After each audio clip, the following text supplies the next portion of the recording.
चलिए शुरू किया जाना हो। भगोलिक खोज के आज दूसरा दिन है, तीसरा दिन है शायद ना, तीसरा दिन। आज खोज कर ही देते हैं आगे तक। चलिए, इसमें आपको हो चुका था भौगोलिक खोज में। ये भौगोलिक खोज का था बाबू रे, तो भौगोलिक खोज का इतिहास आधुनिक युग के जब शुरुआत सब पढ़ा चुके थे। आगे बढ़ते हैं। ये सब आप लोग का हो चुका था ना, ये सब हो चुका था। आज हम लोग को पढ़ना था, सब लिख लिया है ना। आज पढ़ना था भौगोलिक खोज के परिणाम। खोजने से का मतलब उसका असर पड़ा, का परिणाम रहा, इस पर ध्यान देते हैं। तो सबसे पहले आप बात समझिएगा, भौगोलिक खोज का परिणाम की अगर हम बात करें तो भौगोलिक खोज तो हुई, उसमें नए नए देशों का खोज किया गया, उस देश से उपनिवेश किया गया, उस देश से व्यापार बढ़ा। इसके पीछे के रीजन क्या है? भौगोलिक खोज हुआ तो उसके पीछे के रीजन क्या है?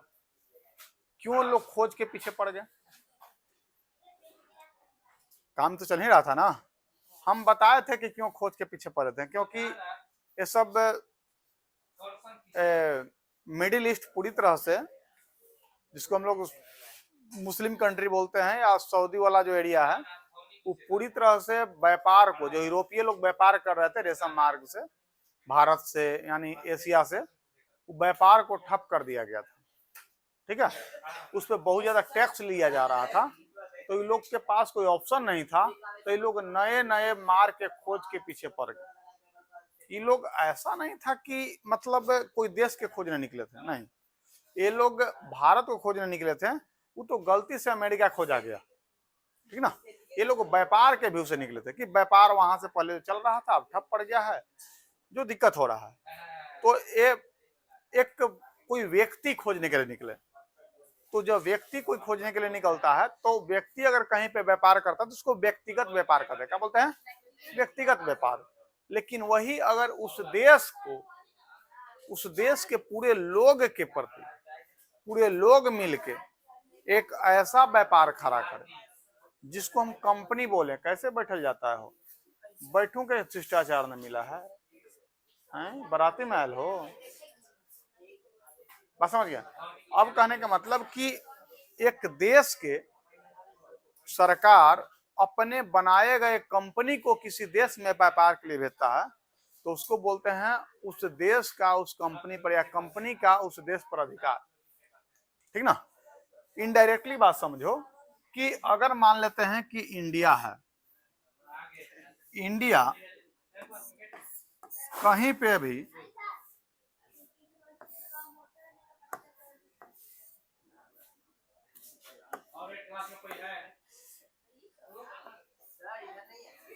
इंडिया मान लेते हैं कहीं पे भी जा रहा है अपने व्यापार को बढ़ाने के लिए, कोई नए देश में।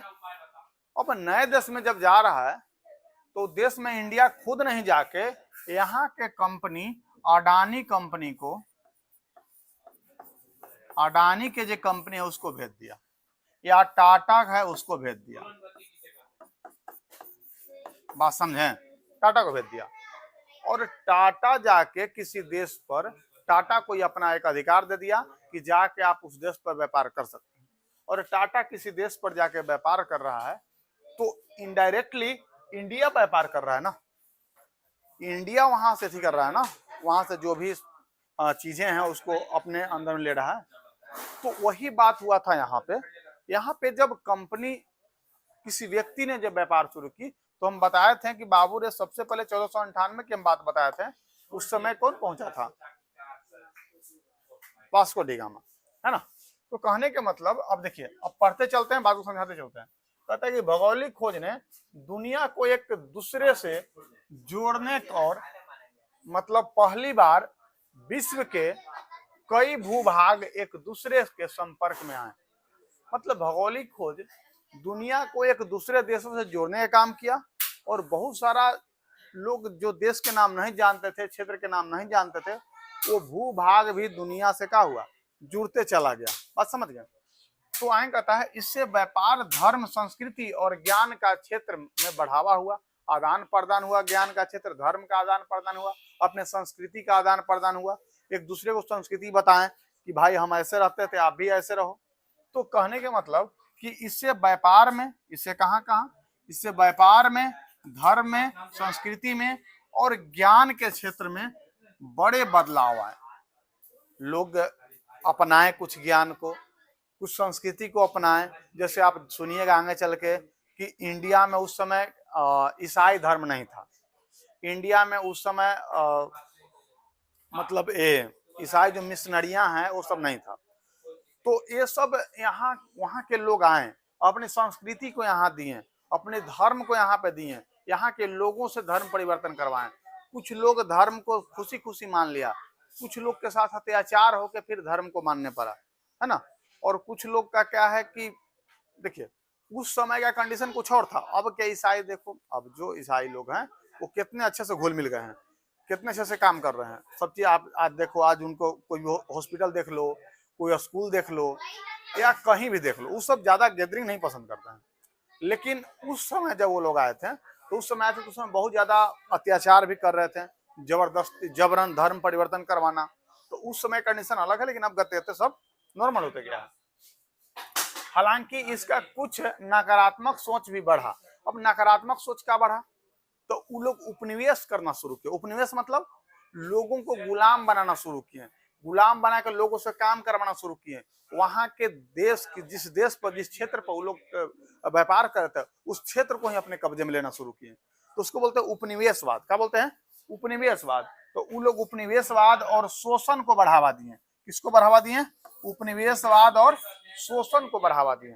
और इसके वजह से वो यहाँ के लोग में अंदर से आक्रोश पैदा हुआ कि भाई मेरा ही जमीन, मेरा ही सब चीज, और आप लोग इस पर मतलब अत्याचार किए जा रहे हैं, हमसे जबरदस्त जबरन मतलब आप काम करवा रहे हैं। ये सब बातों को अब यहाँ से सोना चांदी जो भी हीरा जवाहरात जो भी था, यहाँ इंडिया को सोने की चिड़िया कहा जाता था। इंडिया हो गया। अच्छा, वो लोग आए तो कौन सा क्षेत्र पर पलायन किए? अमेरिका, साउथ अफ्रीका, मतलब अफ्रीका वाला क्षेत्र, साउथ अफ्रीका वाला क्षेत्र, उसके बाद ऑस्ट्रेलिया, इंडिया, यही 3-4 देश पर तो वो लोग अच्छी तरह से अपना जमा पाए थे पैर। आगे बढ़ते हैं, आगे बढ़े तो मुख्य मतलब मुख्य परिणाम क्या रहा है इसका। तो मुख्य परिणाम में देखेंगे, मुख्य परिणाम में 5-6 गो परिणाम पढ़ना है।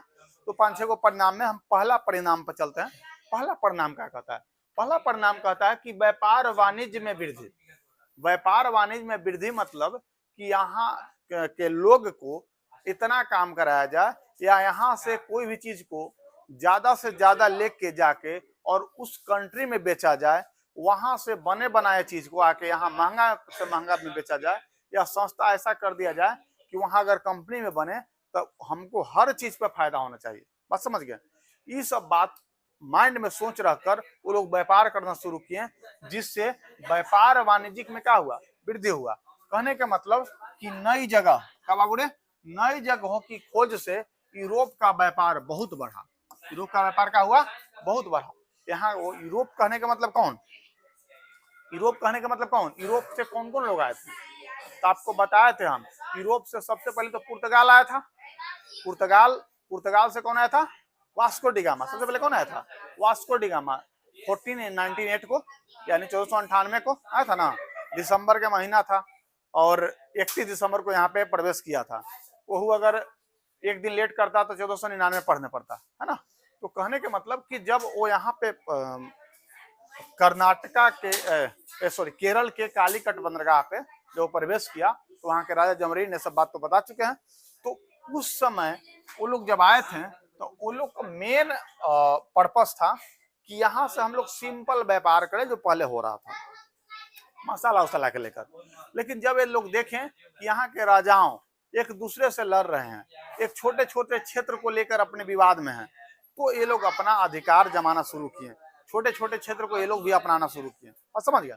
तो कहने का मतलब कि ये लोग जब यूरोपीय मतलब व्यापार में बहुत ज्यादा बढ़ाव मतलब बढ़ा यूरोपीय व्यापार, और कहता है कि भूमध्य सागर, कौन सा सागर बाबू रे? भूमध्य सागर एवं बाल्टिक सागर और अटलांटिक, हिंद महासागर, प्रशांत महासागर, व्यापार का मुख्य केंद्र बन गया। ये भूमध्य सागर पहले का था, भूमध्य सागर एवं बाल्टिक सागर की जगह पे पहले व्यापार कहाँ से होता था, भूमध्य सागर और बाल्टिक सागर। अब ये देश टेंशन इस बात का है कि भूमध्य सागर बाल्टिक सागर है कहाँ। तो भूमध्य सागर बाल्टिक सागर का हम बात करें तो यूरोप का थोड़ा सा अगर मैप बना देते हैं, यूरोप का हम अगर मैप बना देते हैं, मान लीजिए ये यूरोप है, तो यूरोप में देखा जाए तो ये इंग्लैंड है और ये है स्कैंडिनेविया देश। यहाँ पे आपको भूमध्य सागर है, भूमध्य सागर बोलते हैं, बाल्टिक सागर है, और ये इटली वाला जो नीचे का क्षेत्र दिखता है, ये सब जो पुर्तगाल ये सब डिस्ट्रिक्ट है, नीचे का क्षेत्र है, इसको ये थोड़ा सा क्षेत्र है, सागर है, इसको छोटा सा सागर है, इसको बोलते हैं हम लोग कौन सा सागर, भूमध्य सागर। और ये वाला क्षेत्र को बोलते हैं बाल्टिक सागर। कौन सा सागर, बाल्टिक सागर। चलिए मैप पर देख लेते हैं, ठीक ना, मैप पर देख लेते हैं। यहाँ पे मैप थोड़ा सा निकालते हैं ताकि आप लोग को समझ में आए। बाबूड़े हल्ला नहीं, चलिए मैप पर देखते हैं, मैप निकालते हैं। चलिए बात समझिएगा, समझ में आएगा। ये जो बाबूड़े पूरा वर्ल्ड है ना, पूरा वर्ल्ड है, पूरा वर्ल्ड है कहने के मतलब कि पूरा वर्ल्ड पे अगर हम बात करें तो ये वाला जो एस आकार का जो दिख रहा है, इसको बोलते हैं हम लोग अटलांटिक सागर। क्या बोलते हैं, अटलांटिक महासागर। और अटलांटिक महासागर के ऊपर वाला क्षेत्र को बोलते हैं हम लोग नॉर्थ, और नीचे वाला को बोलते हैं साउथ। आप समझ गए, तो नॉर्थ अटलांटिक और साउथ अटलांटिक। उसके बाद इसको बोलते हैं इंडियन ओशियन, जो कि हम लोग अपने भाषा मतलब अपने हिंदी में बोलते हैं हिंद महासागर। क्या बोलते हैं, हिंद महासागर। और ये है पैसिफिक, और ये वाला जिसको हम लोग प्रशांत महासागर बोलते हैं। लेकिन हम बात करते हैं बाल्टिक और भूमध्य का। किस सागर का, बाल्टिक और भूमध्य का। कहने के मतलब कि बाल्टिक सागर का हम बात करें तो आप लोग ध्यान से देखिएगा बाल्टिक सागर को, ये कहाँ पे है, थोड़ा सा कलर करते चलते हैं। ये वाला जो क्षेत्र आपको दिख रहा है ना, ये वाला क्षेत्र यही है बाल्टिक सागर। कौन सा सागर है, बाल्टिक सागर। और ये तो पूरा यूरोप है, ग्रीन दिख रहा है, सब ग्रीन नहीं, ब्लू दिख रहा है, यूरोप है। और ये वाला जो क्षेत्र है, ये वाला, इसको हम लोग क्या बोलते हैं, तो इसको हम लोग बोलते हैं भूमध्य सागर। क्या बोलते हैं, भूमध्य सागर। इतना बात समझ में आ गया। इसके ऊपर बढ़ेंगे तो ब्लैक सी है, तो इसको बात नहीं करेंगे। ये वाला क्षेत्र को, ये वाला क्षेत्र को, दो को बात, क्योंकि पहले के लोग इसी से व्यापार करना पसंद करते थे और ऐसे आके इंडिया से व्यापार करते थे। इससे भी होकर ऐसे आके इंडिया से व्यापार करते थे। लेकिन ये जो कंट्री था वो पूरा डिस्टर्ब कर दिया यहाँ के लोगों ने। इसके वजह से लोग के टेम्पोररी रास्ता खोजने पड़ गए, लेकिन बाद में पता चला कि यही फिक्स रास्ता हो गया। बात समझ गया। तो ये दोनों सागर से व्यापार होता था। ये बाल्टिक सागर हो गया, या भूमध्य सागर हो गया। लेकिन कुछ समय के बाद जब इधर का व्यापार खत्म हुआ तो ये लोग कहां से शुरू कर दिए, तो ये लोग अटलांटिक। अब देखो यहाँ से पुर्तगाली लोग आए, क्योंकि ये तो स्पेन है, ये पुर्तगाली लोग आए, तो पुर्तगाली लोग आके ऐसे गए ना, तो कौन कौन सा सागर से होके गए, बात समझिएगा। पहला तो अटलांटिक सागर। कौन सा सागर, अटलांटिक सागर। अब समझ गए। दूसरा कौन सा सागर से गए, ये नॉर्थ अटलांटिक साउथ अटलांटिक छोड़ दीजिए। दूसरा सागर आपको यहाँ से गए, ये साउथ ओशियन। और यहाँ पे देखेंगे ये वाला सागर हम बोलते हैं इंडियन ओशियन। क्या बोलते हैं, इंडियन ओशियन, जिसको हम लोग कहते हैं हिंद महासागर। तो इससे व्यापार करना शुरू किया। कुछ लोग, ये अमेरिकन लोग जो थे, ये इधर से नहीं आके, क्योंकि पृथ्वी जैसे गोल है, तो वो लोग इधर से निकल के व्यापार किए, इधर से। तो इधर से निकल के गोल है, तो इसको जब सटाएंगे तो यहीं पे आके मिलेगा ना। तो इधर से निकले और इधर से आके इधर में व्यापार किए। तो कहने के मतलब कि ये कौन सा सागर है, इस सागर को हम लोग बोलते हैं प्रशांत महासागर। क्या बोलते हैं, प्रशांत, पैसिफिक ओशियन। बात समझ गए। तो ऐसे करके लोग व्यापार करते गए, और पहले व्यापार जो इस सागर से होता था, अब व्यापार आपको अटलांटिक से, इंडियन ओशियन से, ये सब से होना शुरू हुआ। बात समझ गए। चलिए आगे बढ़ते हैं। तो एक कहां से हुआ, हिंद महासागर, प्रशांत महासागर से व्यापार का मुख्य केंद्र बन गया, और लोग यहाँ से व्यापार करना शुरू कर दिए। ये व्यापार का अच्छा खासा केंद्र बन गया। बस समझते हैं, लंदन, पेरिस, एम्बर्सडम और एंटवर्प जैसे शहर व्यापारिक केंद्र को मतलब व्यापारिक केंद्र बने। ये सब जो देखो बात यह है कि कंपनी लेके आ रही है माल दूसरे देश से, और जब कंपनी लेके आ रही है तो कंपनी कहीं ना कहीं तो माल को बेचेगी। तो बेचने के लिए कुछ शहर हैं जिसका नाम है लंदन, पेरिस, एम्बर्सटरम और एंटवर्प। ये सब का है, ये शहर था जहां से व्यापार हम लोग मतलब व्यापारिक केंद्र बनने का पूरा का पूरा कोशिश किया, और व्यापारिक केंद्र बना भी। बात समझ गया? व्यापारिक केंद्र बना भी। कहता है कि इससे यूरोपीय व्यापार पर इटली का एकाधिकार समाप्त होते गया। यूरोपीय व्यापार पर जो इटली कब्जा करके बैठा, मतलब उसका एक अधिकार था, वो गत्ते गत्ते का होते गया, समाप्त होते गया। यूरोप में जो भी व्यापार था इटली से होकर, क्योंकि पहले का था, पहले व्यापार भूमध्य सागर से हो रहा है, तो भूमध्य सागर में ही इटली है। भूमध्य सागर में कौन है? इटली है। तो इटली का जो वर्चस्व था व्यापार पर, वो गत्ते गत्ते का होते गया, समाप्त होते गया। और इसके बदले स्पेन, पुर्तगाल, हॉलैंड तथा इंग्लैंड एवं फ्रांस, ये सब का प्रभाव बढ़ते गया। किसका? स्पेन का, पुर्तगाल का, हॉलैंड का, इंग्लैंड का, फ्रांस का। और मैप में हम बता चुके हैं ये सब कहाँ कहाँ पे है। बात समझ गए? सब यूरोपीय कंट्री है। ये सब का अधिकार बढ़ते चला गया, प्रभाव बढ़ते चला गया। और अमेरिका से सोना चांदी लाकर यूरोप की अर्थव्यवस्था को सही किया गया। और जब ही जैसी अर्थव्यवस्था सही हुआ तो वो लोग मतलब सोना चांदी का वैल्यू खत्म कर दिया। आप एक बात समझो, आपको प्यास लगा हुआ है, आपको चाहिए पानी, पानी चाहिए तो कोई ला के एक बाल्टी पानी दे देगा कि पीजिए, तो क्या आप एक बाल्टी पी जाइएगा? नहीं। आपको वही अगर कोई एक गिलास दे तो आप कहें कि थोड़ा सा और चाहिए, तो कम रहेगा, तो कम रहेगा तो वैल्यू ज्यादा रहेगा। बात समझ गए? और जैसे वो चीज बढ़ेगा तो वैल्यू उसका तो गते गते कम हो जाता है। तो सोना चांदी जब तक कम था उस देश में, तब तक उसका वैल्यू लोग को मालूम था, तो वो लोग कम सोना देकर अच्छा सामान में ले लेते थे। लेकिन जैसे ही गते गते सोना चांदी ज्यादा होते गया तो उन लोग को लगा कि भाई इतना सोना से क्या होगा, थोड़ा सा और सोना देगा तब आप सामान देंगे। यानी सामान से महंगा सोना से महंगा सामान होता गया। तो उसको काउंटर करने के लिए सोना को ज्यादा दिया गया। जब सोना ज्यादा दिए तो इस देश तो चलो ठीक है, सोना को ज्यादा यूरोपीय कंट्री लिया, लेकिन बाकी देश में सोना को ज्यादा दिए तो महंगाई बढ़ा ना। तो उस वजह से क्या हुआ कि महंगाई का होगा बढ़ते गया। लेकिन यहाँ के लोग का अर्थव्यवस्था तो सही हो गया, लेकिन बाकी देशों के लोग का क्या हुआ, महंगाई से हालत खराब होते जा रहा है। आगे बढ़ते हैं।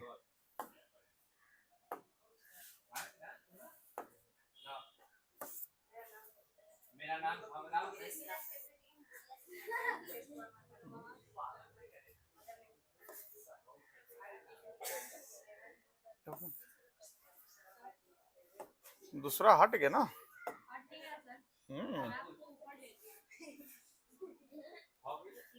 अच्छा यहाँ से बता देते हैं, यहाँ पे है। आगे बढ़ते हैं। उपनिवेशवाद, दूसरा में क्या था? उपनिवेशवाद। हाँ, उपनिवेशवाद लिखवा था ना, दूसरा पॉइंट है उपनिवेशवाद। उपनिवेशवाद का विकास, दूसरा पॉइंट क्या था? उपनिवेशवाद का विकास। उपनिवेशवाद का विकास, यही ना था? उपनिवेशवाद का विकास, ये हट गया है। उपनिवेशवाद का विकास क्या कहता है? बात समझिए। कहता है यूरोपीय देश ने अमेरिका और अफ्रीका, भारत और ऑस्ट्रेलिया जैसे क्षेत्र में उपनिवेश बनाए। यूरोपीय देश जो था, कौन कौन? फ्रांस वगैरह वगैरह पढ़ा था ना, फ्रांस, पुर्तगाल, स्पेन, सब वो सब किस पर अपना वर्चस्व बनाया? तो वर्चस्व बनाया अफ्रीका पर, अमेरिका पर, भारत पर, ऑस्ट्रेलिया पर, ये सब पर अपना वर्चस्व बनाया। और व्यापार अब व्यक्तिगत नहीं होकर व्यापार का हो गया, एक कंपनी का अधिकार हो गया, एक देश का एक काम हो गया व्यापार करना। बात समझ गए? तो ये लोगों ने अंग्रेज, जैसे कि हम बताए भी थे कि पहले कौन आया था? डच, पुर्तगाली, उसके बाद डच। कुछ ऐसा ट्रिक बताते हैं, PDEDF, यही ना बताते हैं। सबसे पहले कौन आया था? पुर्तगाल है, सबसे बाद में फ्रांसीसी ना हो। हाँ, तो ये आया था 1498 में, है ना। आगे बढ़ते हैं। तो ये लोग कंपनियों ने पुर्तगाली ने व्यापारिक अपना जो व्यापार का अधिकार था कंपनी को दे दिया। सब गति क्या किया, कंपनी को देना शुरू किया। तो जो अभी तक एक व्यक्ति व्यापार कर रहा था, अब क्या करने लगा, अब कंपनी व्यापार करने लगा। तो कंपनी ज्यादा से ज्यादा सामान को ले जाएगा ढोके, है ना। आगे बढ़ते हैं। तीसरा क्या है, वाणिज्यिक का उदय। तीसरा क्या है, वाणिज्यिक का उदय। वाणिज्यिक का उदय कहने का मतलब बात समझिएगा, कहता है कि वाणिज्यिक का उदय में सोने को संपत्ति मानकर संग्रह किया गया। यानी सोना को माना गया, वैल्यू दिया गया ज्यादा, और सोना को संपत्ति माना, और संपत्ति मानकर उसको इकट्ठा करना लोग शुरू किए। इकट्ठा करना जब शुरू किए तो जिसके पास जितना ज्यादा सोना उतना ही वो अमीर होते गया। और समझ गए। तो कहा कि सोने को संपत्ति माना, किसको संपत्ति माना, सोने को संपत्ति मानकर संग्रह करना शुरू किया। और स्पेन इस दौर में आगे रहा, क्योंकि आपको पता है कि सबसे पहले खोज में कौन निकला था, स्पेन और पुर्तगाल। और पुर्तगाल के पड़ोसी देश है स्पेन, है ना। तो स्पेन इस दौर में क्या रहा, आगे रहा। इससे पूंजीवाद का नींव पड़ी। और पूंजीवाद मतलब क्या, जिसके पास पैसा वही है राजा। बात समझ गए। इससे पूंजीवाद का नींव पड़ी, और पूंजीवाद और धन संग्रह की प्रवृत्ति बढ़ते गई। क्या होते गई, बढ़ते गई। जिसके पास पैसा था वो अपना राजा कहला रहा था। और समझ गए। आगे बढ़ते हैं। आगे कहता है कि ईसाई धर्म व पश्चिमी संस्कृति का प्रसार। ईसाई धर्म और पश्चिमी संस्कृति का क्या प्रसार रहा, इस पर ध्यान देते हैं। कहता है कि नया क्षेत्र में यूरोपियों ने अपने धर्म एवं संस्कृति को भी क्या किया, बढ़ावा देना, मतलब फैलाना शुरू किया। कहाँ पे, नए क्षेत्र में। जहां जहां क्षेत्र का खोज हो रहा था वहां पे अपने ईसाई धर्म को प्रचार करने लगा, संस्कृति को प्रचार करने लगा। सही से मान ले तो सही है, न तो जबरदस्ती भी लोभ देके अलग अलग तरीके से मनवाना शुरू किए लोग। पहले आप लोग पढ़ते भी होंगे कि ये धर्म मानने पर इतना पैसा मिल रहा है, वो धर्म मानने पर इतना पैसा मिल रहा है। तो वो लोग लोभ देके भी कुछ एथी किए। पहले तो जमीन वगैरह ही मिलता था, अब तो ये सब नहीं मिलता है। आगे बढ़ते हैं। मिशनरियों ने धर्म परिवर्तन करवाया। क्या करवाया बाबू रे, धर्म परिवर्तन। कौन, मिशनरियों ने। कौन करवाया, मिशनरियों ने धर्म परिवर्तन करवाया। परंतु इसने स्थानीय लोगों पर संस्कृति अत्याचार भी किया। हम बताए थे ना, इससे पहले भी बात बोले हैं। स्थानीय लोग जो था उनको जबरदस्ती या तो नॉर्मली या तो लोभ देके जैसे भी हो सके अपने धर्म में लाना शुरू किए। आगे बढ़ते हैं। चर्च की जो सत्ता थी उस पर सवाल उठने लगा, और धर्म सुधार के दिशा में कदम बढ़े, और धर्म पर कुछ विचार लाया गया ताकि धर्म को कम रूडली और आसानी से चलाया जाए। बात समझ गए। आगे बढ़ते हैं। अब तो खत्म हो गया। चलिए, आज यहां तक हुआ। इसमें लगभग 5 या 6 पॉइंट है, 4 तक हम पहुंच गए हैं। 2-3 और है, उसको खत्म करके फिर 2 या 3 क्लास और चलेगा आप लोग का क्लास, ठीक ना। डेली आधा आधा घंटा करके आप लोग को, क्योंकि हिस्ट्री और बायोलॉजी इस पे कम से कम समय देंगे, इसलिए क्योंकि अभी समय है आप लोग के पास। आधा आधा घंटा समय देंगे काफी है, ठीक ना। चलिए ठीक है, आज का क्लास यहाँ समाप्त करते हैं और फिर मिलते हैं अगले क्लास में।